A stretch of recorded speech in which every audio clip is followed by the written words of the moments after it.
Buenos días y bienvenidos a esta entrega del día de hoy de Geopolítica. Hoy es lunes, estamos comenzando la semana laboral, una semana que políticamente pinta como medio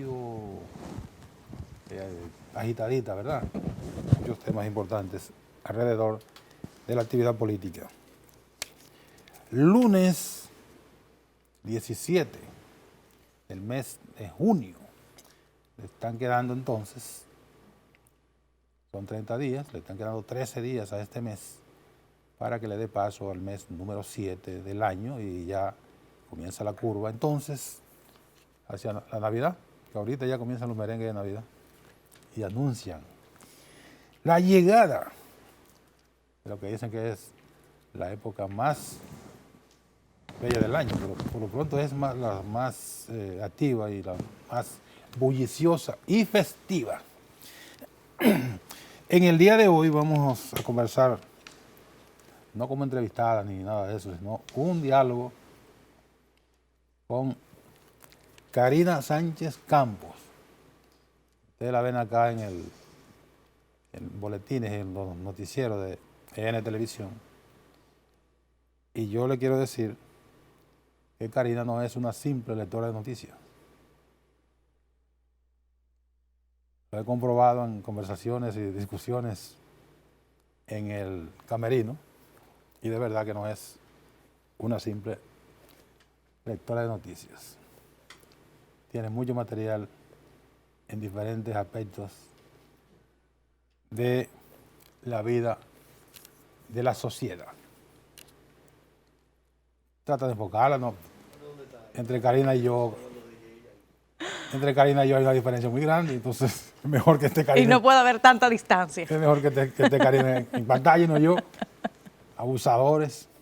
Buen día, Karina. Buen día, Nelson. Muy agradecida por la invitación que me extiende y de manera particular hasta por el tema que vamos a estar abordando hoy. Así es. Porque es tal vez muy fácil tomar a la ligera la vida de otros cuando no se trata de la propia.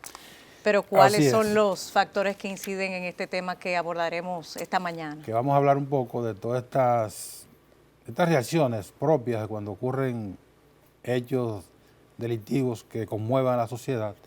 De inmediato la gente asocia esto a la falta de dureza de la legislación nacional, que no es así. Y la conclusión más fácil es: aquí hay que establecer la pena de muerte. Ya con eso lo resolvimos.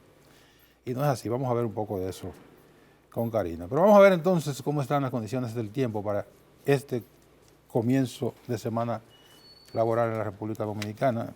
Un tiempo muy caluroso, eso está asociado con la época del año, obviamente. Y la Oficina Nacional de Meteorología prevé que una vaguada y los factores diurnos y factores locales estarán favoreciendo algunos incrementos nubosos en la tarde de hoy, con chubascos locales que pueden ser moderados con tronadas ocasionales, esto hacia el noreste, el sureste, cordillera central y la zona fronteriza para las próximas 18 a 24 horas, tanto la onda tropical como una vaguada que se estarán alejando ya del territorio nacional, van a permitir que una masa de aire con menor contenido de humedad y polvo del Sahara, ya comenzamos a hablar del polvo sahariano, que estará llegando al territorio dominicano, van a limitar las lluvias en gran parte del país.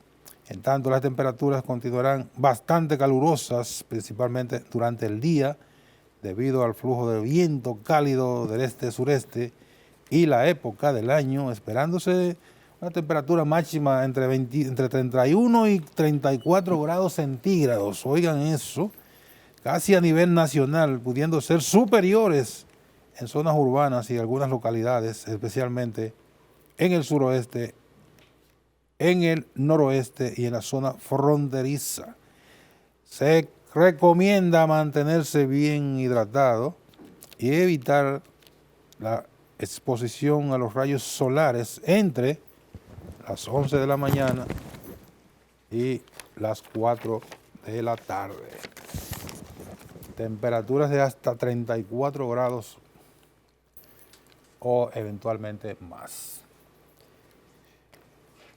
El Ministerio Público y la Policía Nacional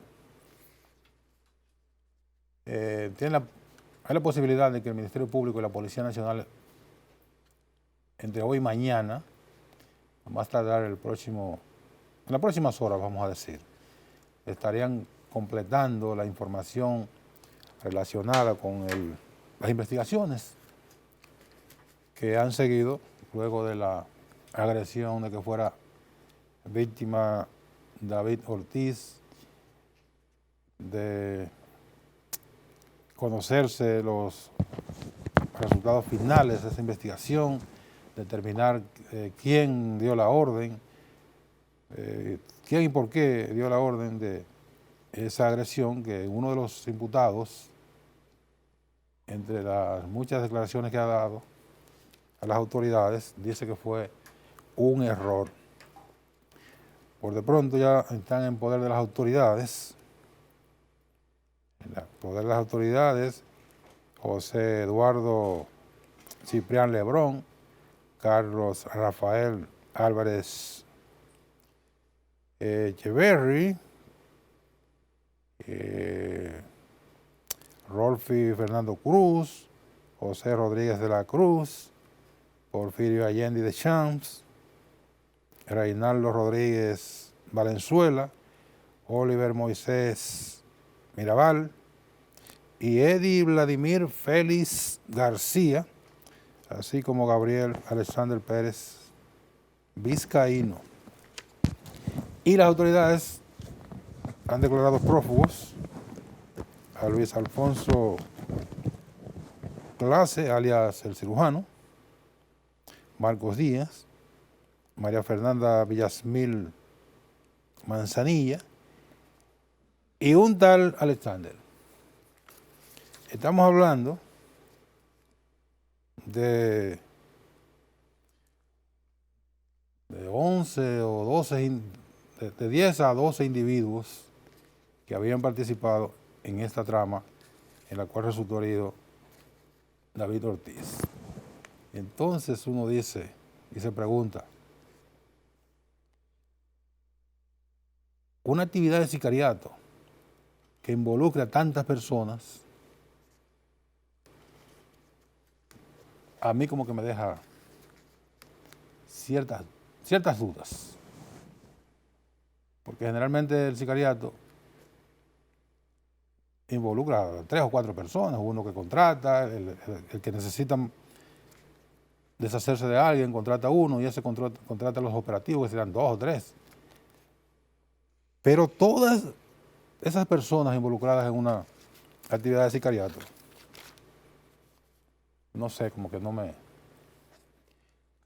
cuadra, pero hay que esperar que las autoridades completen el cuadro investigativo para no adelantarse uno a los acontecimientos, que es lo que nosotros tenemos la mala costumbre en la República Dominicana, de estar sacando conclusiones sin tener elementos de juicio, solo porque se nos ocurre que las cosas debieron suceder de tal o cual manera, y ya por eso elaboramos toda una teoría. Y cuando se da la versión oficial, de inmediato decimos, ahí están encubriendo a alguien, porque aquí siempre hay un alguien que encubre a otro alguien que debe ser encubierto. Y no siempre se le da la credibilidad al 100% a la versión que dan las autoridades, sin tener elementos para la duda. Pero es muy difícil que con un historial tan malicioso que han tenido las autoridades en el pasado, es muy difícil que la gente pueda acoger como bueno y válido en todo su contexto lo que son resultados de investigaciones cuando se producen estos hechos que estremecen a la sociedad por la forma, ya sea por la forma o ya sea por el personaje que involucra, que es el caso de David Ortiz. Lo que ocurrió con David ocurre todos los días. Delincuentes que atacan a tiros a otra persona y que eso pasan como notas policiales, pero cuando está involucrada una personalidad como David Ortiz, ahí la cosa comienza a cambiar. ¿Verdad, Karina? Ciertamente, y la verdad es que hay que aprender de alguna manera a ampliar un poco la visión de los hechos, porque si bien es cierto que esto que le ocurrió a David Ortiz no debió sucederle a ningún ciudadano dominicano, no menos cierto es que por el grado de atención que recibe, por ser la figura mundialmente conocida que es David Ortiz, implica por parte de las autoridades un seguimiento incluso distinto, aunque parezca que se habla de alguna manera de algún tipo de discriminación. Pero ciertamente es el poder también que envuelve a la figura de David Ortiz la que de alguna manera impulsa la celeridad de los motores de investigación dominicanos, porque ya nuestro país se encuentra incluso inmerso hasta en una campaña internacional de descrédito con respecto a una de nuestras principales entradas de divisas, claro, que es el turismo. Claro. Y debemos precisamente demostrar no solamente por lo que deben responderle a los ciudadanos, las autoridades, sino también al mundo, de que la República Dominicana sí es un país seguro. Hay situaciones, pero también es difícil, Nelson, ponerle el cascabel al gato, y de acuerdo a muchos rumores, informaciones oficiosas sobre este caso, la verdad es que parece que hay más de un camino a seguir, no es tan sencillo. Sin embargo, yo confío en que las autoridades de manera oportuna puedan recabar toda la información necesaria para esclarecer no solamente de manera preliminar, sino que se llegue al fondo de este caso, porque a mí me parece poco probable, claro, me parece poco probable que una persona como David Ortiz sea confundida con otro. Eso es lo primero, porque hay que recordar que alias Rolfi alegaba una confusión, pero estemos claros de que David Ortiz es una persona que físicamente es muy distinta a la mayoría de los hombres dominicanos y por demás, todo el mundo conoce ese rostro. No, pero fue de espalda, porque en este caso fue de espalda, pero si vemos el video. Cuando David está junto a 5 hombres, aunque esté de espalda, sobresale. Por supuesto. Una contextura física totalmente diferente. Es demasiado notorio, y yo entiendo que eso de la confusión confunde más. Sí. Porque no me parece que sea un factor que deba siquiera introducirse en esta ecuación.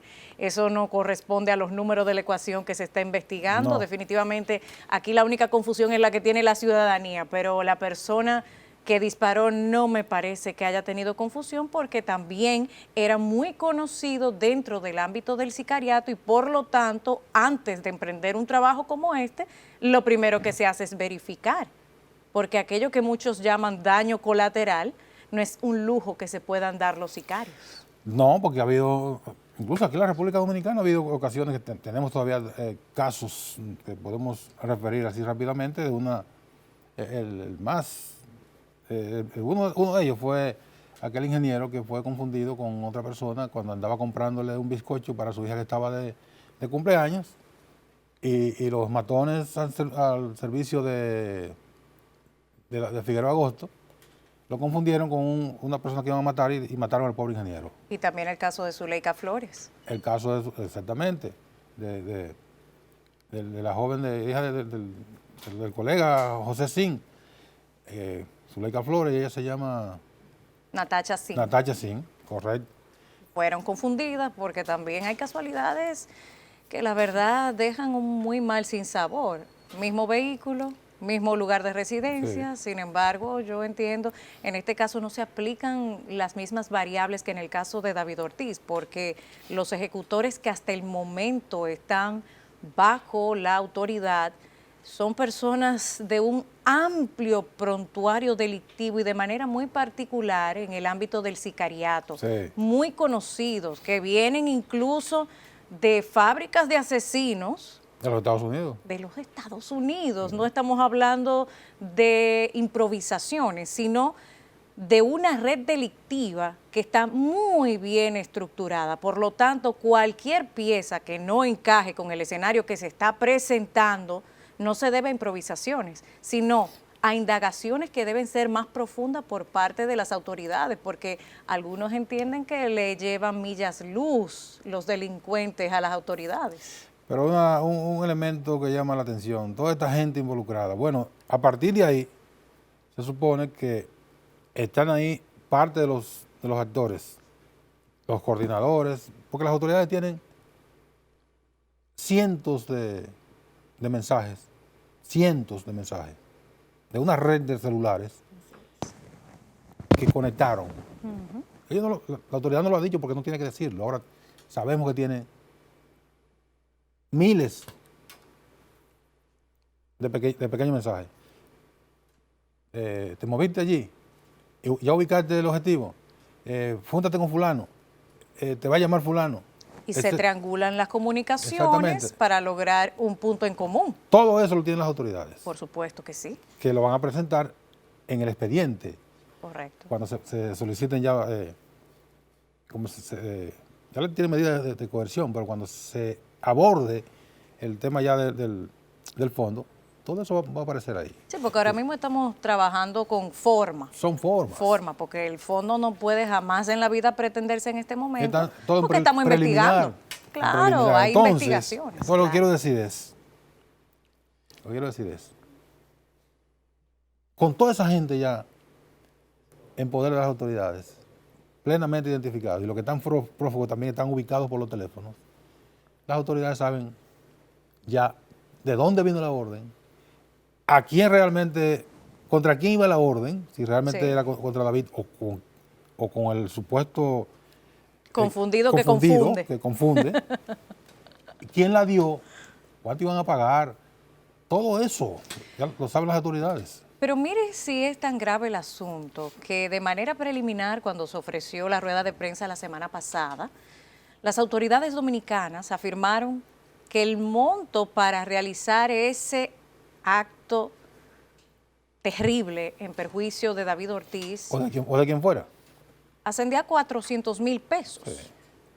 Ahora bien, haciendo unos cálculos rápidos, usted puede establecer que cuando se le informó a ese grupo de sicarios sobre lo que iban a hacer, ¿quién no sabe quién es David Ortiz? ¿Cuánto vale David Ortiz? ¿Se corresponde acaso un reciente sueldo que registraron en las redes sociales de David Ortiz ascendente a 16,000 millones de dólares con apenas 400,000 pesos dominicanos, ni siquiera 8,000 dólares, para dividir entre un grupo de varios sicarios? Eso es algo irrisorio. Iban a salir a 20 Eso es irrisorio. 20,000 y pico de pesos. Pero hubo un diario dominicano que posterior a la rueda de prensa dominicana afirmó tener información oficiosa porque no ha sido oficialmente vertida, Sí. pero de una fuente muy confiable porque es por parte de uno de los investigadores del FBI aquí en República Dominicana, afirmando que se movieron 5 millones de pesos. Sí, hay otra lo versión. cual todavía, haciéndolo de manera proporcional, queda muy por debajo de lo que representaría David Ortiz. Sin embargo, me parece más factible que apenas 400,000 pesos para quitarle la vida a una persona que es modelo de generaciones, incluso lo que ha representado para el equipo de Boston, que recordemos que Boston no siempre fue el Boston de Big Papi. No. Boston no siempre tuvo ese brillo que hoy sí. Fue a partir de ahí. Fue a partir de ahí. Entonces, todo eso tiene un valor. Está lo tangible y lo intangible, pero lo intangible pesa más que lo tangible. Sí. Así que yo creo, ciertamente, vamos a dar un voto de confianza a las autoridades porque ciertamente la percepción a veces se adueña de uno cuando uno ve que la parte técnica del personal policial a veces no se corresponde con las necesidades de la sociedad. Ejemplo, el tema de la seguridad ciudadana, vemos a veces policías que físicamente no están acondicionados para hacer las labores que le corresponden y creemos equivocadamente que a nivel tecnológico estamos en esa misma proporción y es todo lo contrario. República Dominicana muy bien dotados. Tiene tecnología de punta Muy y ciertamente sabe muy bien lo que está buscando. Así es. Vamos a la pausa y cuando regresemos continuaremos hablando en el día de hoy con Karina Sánchez y vamos a abordar el tema de la pena de muerte y por qué eso no ha resuelto el problema delictivo en ninguna parte del planeta. Venimos ahora.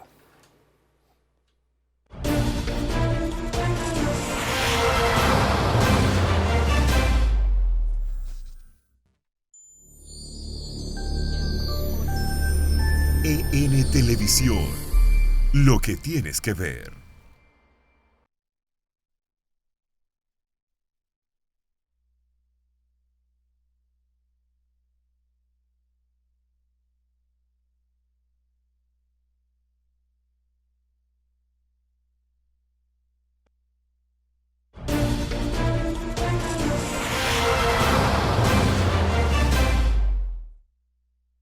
Gracias por seguir con nosotros en este día, entrega de Geopolítica, conversando con Karina Sánchez. Sánchez Campos, hay madre y padre. Le gusta, sí, le encanta que le Que digan eso es un punto muy importante, sobre todo también a la hora de calificar y clasificar a los que cometen hechos delictivos. Mire, Karina, hablamos de la reacción que tiene, es una reacción emocional y lógica de una sociedad que se siente abrumada por hechos delictivos. Y la gente, mucha gente, incluso gente que tiene acceso a los medios de comunicación y que hace opinión pública, su reacción es, aquí hay que imponer la pena de muerte. Muy bonito todo eso. Un homicida que mata 4 personas, eventualmente la reacción, la pena que le debería corresponder es también, usted mató 4, vaya, complete 5 con usted, todo está bien, muy bonito. Pero en las sociedades donde hay pena de muerte, incluso podemos poner el caso más próximo, que es los Estados Unidos. Y dentro de los Estados Unidos, el estado donde con más severidad se aplica la pena de muerte, el estado de Texas. En muchos estados hay pena de muerte. Sí. Eso depende de la legislación, la aplican o no la aplican, pero existe, está establecida. Y cuando condenan a alguien a la pena capital, el gobernador tiene la prerrogativa de perdonar al imputado, conmutarle, como le dicen, cambiarle la pena de muerte por la cadena perpetua, que sería la sanción inmediatamente en tanto severidad inferior. En el caso de Texas, hasta el sol de hoy, ningún gobernador ha perdonado a un condenado a muerte. Nunca. ¿Y ustedes saben cuáles son los niveles delictivos en Texas? Elevadísimos. Lo que quiero decir es que la pena de muerte no ha persuadido a los delincuentes de seguir cometiendo sus actos delictivos. Me voy más lejos. En el caso de Texas, ya que lo refiere, no solo que está legalmente establecida la pena de muerte, también el porte legal de armas por parte de los ciudadanos para legítima defensa. Sí. Y ahí entra también otro tipo de factores, hasta para determinar la legítima defensa. Figura que también está establecida en nuestras leyes dominicanas, sí, la legítima defensa. Pero ¿cuáles son los parámetros hasta que utilizamos para hacerlos valer? Yo me voy todavía más. Yo hablaba del tema de madre y padre, cuando usted refería a mi apellido, y le decía que por ahí se puede comenzar para determinar los perfiles criminales, porque aunque vemos hechos atroces cometidos por estas personas que muchos entienden no tienen arreglo y deben ser sometidos a una pena de muerte, creo que el primer punto que debemos enfatizar es el origen de esa persona. Haciendo un repaso y un análisis de una serie de informaciones recabadas a lo largo de 20 a 30 años por un grupo muy importante de científicos a nivel mundial, de criminalistas, de psicólogos forenses especializados y toda una comunidad de personas que estudian las diferentes vertientes del comportamiento humano y de la neurociencia, se determinó que los peores criminales de la historia, haciendo referencia en este caso particular de los criminales estadounidenses, tenían todos algo en común, independientemente de la edad en que perpetraran los atroces hechos, las edades y las épocas vividas. El punto o denominador en común era una carencia afectiva, pero no cualquier carencia afectiva, sino la ausencia de uno de los padres. O de ambos. En muchos casos también de ambos. Sin embargo, imagínese usted si es posible para usted visualizar que un asesino serial de los más sangrientos de los Estados Unidos, frente a una serie de entrevistas que fueron realizadas por especialistas, le confiese a su entrevistador el único dolor que carga, y no tenía nada que ver con las víctimas, sino en un caso muy especial que a mí me llamó mucho la atención, era que su madre no tenía padre y su madre lo dejaba hacer lo que él quería. Y usted dirá, suena como al sueño perfecto de los muchachos, Sí, porque muchos se quejan de que no quieren seguir las reglas, de que no quieren disciplina, y quieren saber lo más grande del caso, es todo lo contrario. A la madre dejarlo con rienda suelta, el niño se sintió desprotegido, sintió que su vida no valía a los ojos de su madre, porque él se sintió que su madre no prestaba atención. Entonces usted dirá, oye, pero me parece hasta contraproducente. No, a fin de cuentas, intrínsecamente todos los seres humanos tenemos una proporción entre el amor y la disciplina vinculados. Porque si un padre no pone atención, no pone límites en la vida de un niño. Ya hay que poner los límites. Correcto. Yo puedo hacer esto o no puedo hacer esto. Debo llegar hasta aquí porque en un marco de disciplina me dijeron, usted no puede hacer eso.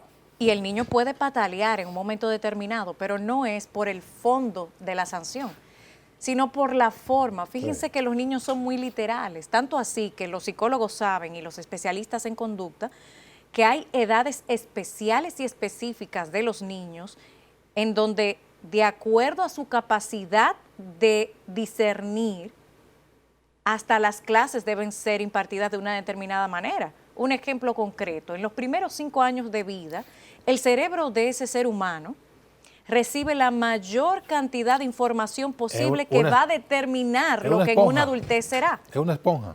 Esos primeros 5 años son determinantes. Si creció en un ambiente de disciplina, de amor, de entrega, de que una acción tiene una consecuencia independientemente de que sea buena o mala, ese niño va recibiendo una fortaleza en su integridad que más adelante lo va a poder proyectar. Pero de repente, hasta los 9 años de edad, el niño es literal. Si usted le dice a un niño, como hablábamos en un caso hace un momento, de que usted quiere tomar un cohete e irse a la luna, el niño pensará que el padre o la madre le quiere abandonar. Así es. O sea que también todos esos patrones, mire, ahí el doctor Stone, Michael Stone, tiene un índice de maldad. El índice de maldad que él lo va una jerarquía. Gradando, por grado y va estableciendo, bueno, del 1 al 10. Él lo usa del 1 al 5. Él utiliza una escala jerárquica de 22 niveles de maldad. Y comenzando con el primero, que sería el que menos grado de maldad tiene, hasta el último, pero él no solamente dice que una persona puede ser violenta por el hecho de haber nacido en un lugar violento, no. Él aborda aspectos ambientales, neurológicos, pero también genéticos. Entonces, cuando una persona que esté propiamente capacitada para tomar esos factores y parámetros para determinar que una persona de verdad no puede regenerarse, porque ¿cuál es la pena de muerte en República Dominicana actualmente? Tener una condena cualquiera en una cárcel dominicana, porque esa sobrepoblación carcelaria, ese nivel de hacinamiento, ¿cuántos presidiarios también no han perdido la vida precisamente por consecuencia de hacinamiento, enfermedades que contraen, que no son con celeridad tratadas y fallecen, muchos casos. Entonces, creo que primero la primera pena de muerte es la condición en que se encuentran las cárceles, que aunque en este momento están siendo intervenidas, enhorabuena, pero no podemos tampoco tapar con un dedo la realidad. El ambiente general es deprimente, es muy deprimente, Nelson. Entonces, eso por un lado. Por el otro, en un país cuyos altos índices de corrupción permean en todos los estratos y concomitantemente lo que la ha alimentado, que es el grado de impunidad.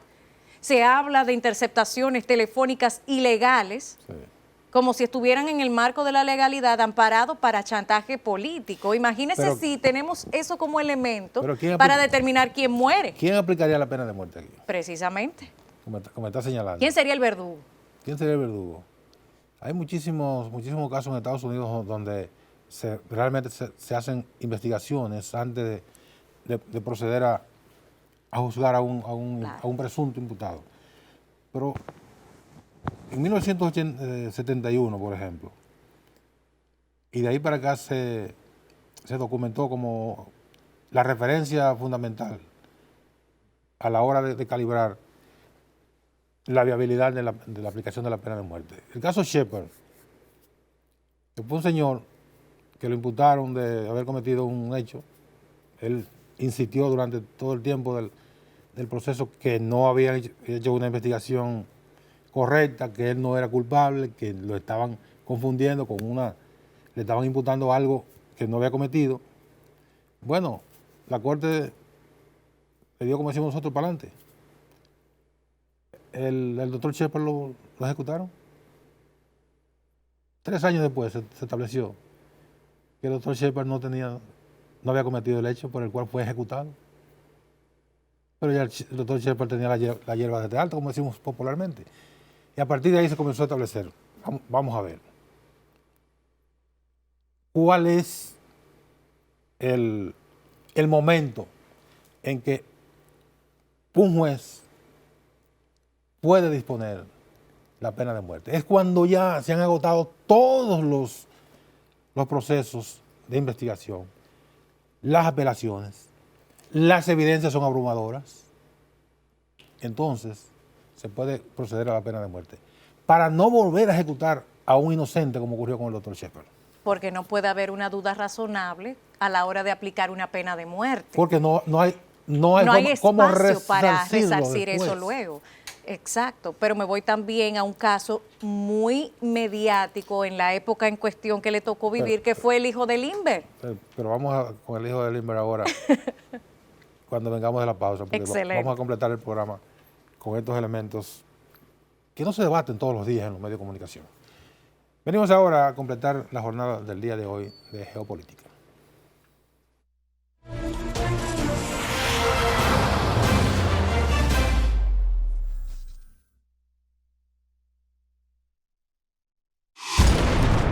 EN Televisión, lo que tienes que ver. EN Televisión, lo que tienes que ver.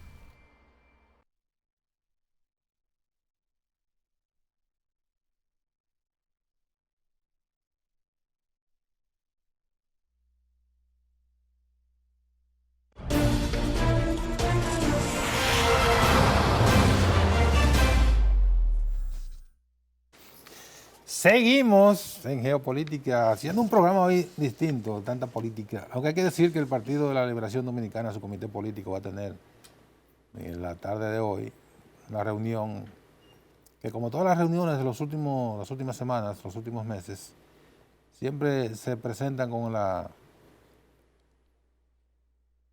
amenaza o temor o lo que sea de que se aborde allí el tema de la modificación constitucional.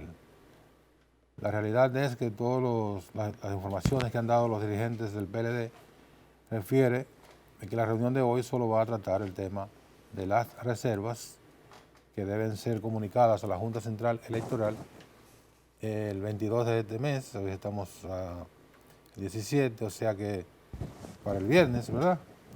Deberán estar informadas a la Junta esas reservas, y que ese va a ser el único tema. Sin embargo, siempre hay la posibilidad de que se plantee allí en el PLD el tema de la reforma constitucional, que plantearía a su vez una situación bastante compleja para ese partido, por tanto y cuanto pudiera encaminarlo si no una división, por lo menos a una profundización de las diferencias que eventualmente pudieran terminar en cualquier cosa. Pero Karina. La raya de Pizarro ya está trazada en el Partido de la Liberación Dominicana. Sí. Eso es una realidad.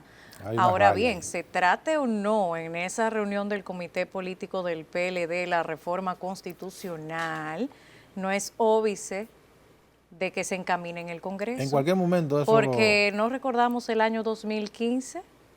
Pero allí hubo el precedente. Allí hubo un acuerdo más o menos que viabilizó toda esta... Sí, pero no hubo tanta ceremonia de por medio. No. Yo recuerdo haber iniciado esa semana con rumores y posibilidades que para el sábado estaba yo en una cobertura en vivo desde el Congreso Nacional. Sí. Entonces, realmente las cosas que suceden en nuestro país pueden ser de lo más variopintas, pero a veces la parte procesal no necesariamente es la que da cátedra. Pero como que en aquella ocasión eso se encaminó luego de un acuerdo, recordemos aquella reunión famosa en Juan Dolio, eso fue producto de un acuerdo. Eso no está teniendo lugar en este momento, por lo tanto, lo que se plantee pudiera ser el inicio de una confrontación de mayor escala. A eso me refiero, no que en cualquier momento tenga que abordarse, porque de verdad que en el momento que sea, tiene que abordarlo, tiene que definir sí o no, porque tener un partido en estas, y de hecho la sociedad, en este nivel de incertidumbre en torno a lo que va a ocurrir, o que debe ocurrir, no es para nada justo. Tal vez si estuviésemos en el 2015, nos dejaran como en ese entonces, hasta el último momento, con el último suspiro, pero ya hay marcos legales que ponen plazos fatales, claro, a determinadas facciones, específicamente dentro de los partidos, para que actúen y ejecuten ciertas medidas, porque ya no podemos ir a unos comicios electorales sin previamente haber determinado el tema de las reservas de candidaturas, el tema de las precandidaturas organizadamente. La apertura de precampaña. Correcto. Todo esto tiene plazo, las primarias, exacto, todo tiene plazo, entonces ya no es igual. Sea hoy, sea mañana, tienen que abordarlo de todas maneras. Claro, eso es así. El caso del hijo de Lindbergh, sí, recordamos que Charles Lindbergh fue aquel famoso piloto norteamericano que pasó a la historia como una figura importante de la aviación. Conjuntamente con su esposa también, que era aviadora. Exactamente. Pero entonces el caso del hijo, incluso en algunas sociedades, particularmente en la República Dominicana, cuando alguien está medio perdido, tú estás más perdido que el hijo de Lindbergh. Exactamente, lo usan como referencia porque definitivamente ahí se pusieron todos los sectores a una para dar con el paradero de ese niño, que miren, es tan grande el tema que suscitó la atención, oigan bien hasta de quién, hasta de aquel capo famoso Al Capone. Al Capone desde la cárcel ofreció sus servicios de inteligencia para dar con el paradero de ese niño, sí, y no lo logró hasta que días más tarde, específicamente me parece que ya el segundo mes de la desaparición, que dio apertura también a lo que hoy es el FBI, con Hoover a la cabeza en ese momento, porque era una investigación a gran escala, y apareció el cuerpo de un niño que se correspondía en las características con el bebé. Sin embargo, nunca fue oficialmente identificado porque su madre no pudo hacerlo y su padre entró al lugar, pero realmente no vio al niño. Y eso es algo que luego ha salido a relucir. Pero, ¿qué quiero decir con esto? Al que se le acusó de ese atroz crimen, hasta el último momento sostuvo su inocencia. Y si bien es cierto que ese hombre, que era extranjero, pero se había nacionalizado en Estados Unidos, tenía un prontuario delictivo de robo bancario, sí, cumplió una pena, No menos cierto es que la esposa, luego viuda, hasta su último día de vida, estuvo proclamando la inocencia de su esposo y aportando pruebas que así lo verificaban. Sin embargo, este hombre fue ejecutado. Entonces, si en un lugar en donde hay una institucionalidad altamente respetable, suceden yerros de este tipo, imagínese usted en un país en donde, como le decía anteriormente, primero no hay garantías plenas, en donde hay un sistema judicial altamente cuestionado, donde una fiscal del Distrito Nacional afirma con conocimiento de causa que hay cárteles de jueces, definitivamente que da más preguntas que respuestas. Claro. Y no hay una garantía porque también hay interceptaciones telefónicas ilegales que se usan como armas políticas y que pudieran también estar como un parámetro para determinar quién vive y quién muere. No hay una verdadera garantía para implementarlo, pero más aún, y con esto cierro, es importante ver el origen de lo que crea estos monstruos sociales. Hay que ver si se tratan de sociopatías o psicopatías, si hay una patología de fondo, porque hay personas que simplemente no pueden ajustarse a lo que las leyes dominicanas proclaman, que es la regeneración para reinsertarlos socialmente. Hay personas que no pueden regenerarse y estas personas abogo por lo particular de que sean insertadas en un lugar especial. Y de ahí la reincidencia. Precisamente, no sienten remordimiento. Y esto es muy importante porque no se pueden mezclar personas que sí tienen la capacidad de regenerarse con personas que no.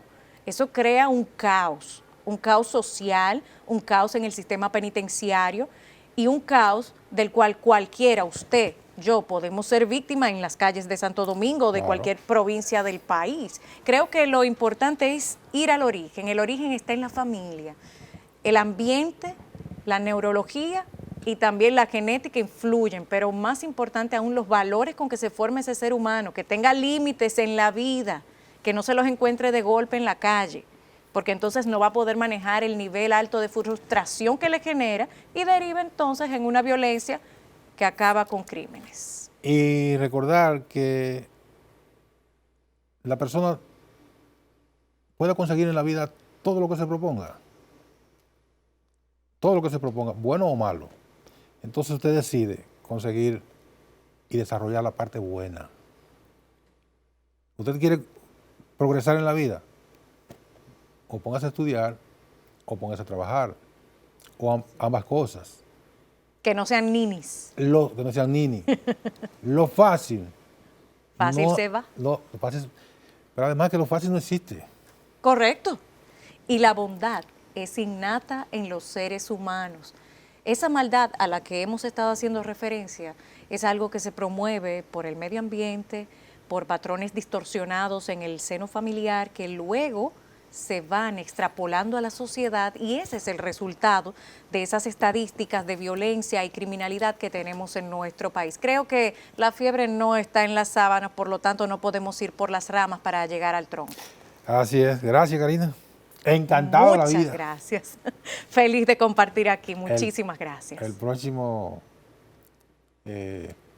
armaremos el tema. Seguro que sí. Que sea tan interesante y tan puntual como el que hemos debatido en el día de hoy. Y que quede claro, no estoy de acuerdo con la pena de muerte porque es una negación del derecho más primario de un ser humano, la dignidad.